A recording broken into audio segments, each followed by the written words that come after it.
ঠাকুর, মা ও স্বামীজির আশীর্বাদে আমরা মনুসংহিতা বিষয়ে যে বিশেষ আলোচনা চক্র আরম্ভ করতে চলেছি সেই বিষয়ে দু একটি কথা বলি। ভারতবর্ষের প্রাচীনতম সাহিত্য বেদের পরবর্তীকালীন সাহিত্য হল স্মৃতি সাহিত্য।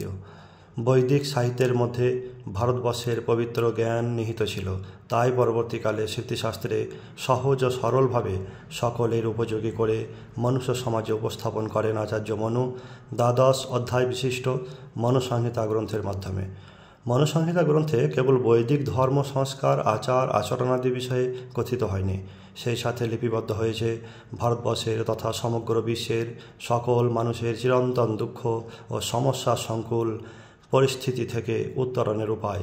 সাম্প্রতিককালে দেখা যায় আত্মীয় স্বজনের সাথে বিবাদ, প্রতিবেশীর সাথে অসৎ আচরণ, জাতিগত বিদ্বেষ, নারীদের প্রতি অসম্মান, শূদ্রদের প্রতি অবহেলিত দৃষ্টি, অস্থির সমাজ ব্যবস্থা, বৈষম্যমূলক রাষ্ট্রনীতি, কর্মক্ষেত্রে অশান্তি, বিভিন্ন কারণে দৈহিক কষ্ট, মানসিক চঞ্চলতা, বিষাদগ্রস্ততা, অবসাদ, হতাশা, কামাসক্ত জীবনের প্রতি অত্যধিক মনোযোগ, ধর্মীয় অসহিষ্ণুতা, অসৎ উপায়ে অর্থলাভের প্রবণতা ইত্যাদি।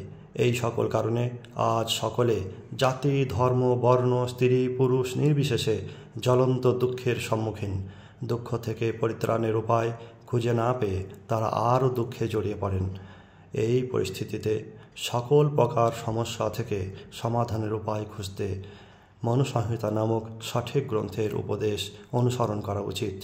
তাই আসুন আমরা সকলে প্রাচীন ভারতের উৎকৃষ্ট গ্রন্থ আলোচনা করে নিজেদের জীবন, সংসার, সভ্যতা ও দেশকে সঠিক পথে পরিচালনা করি।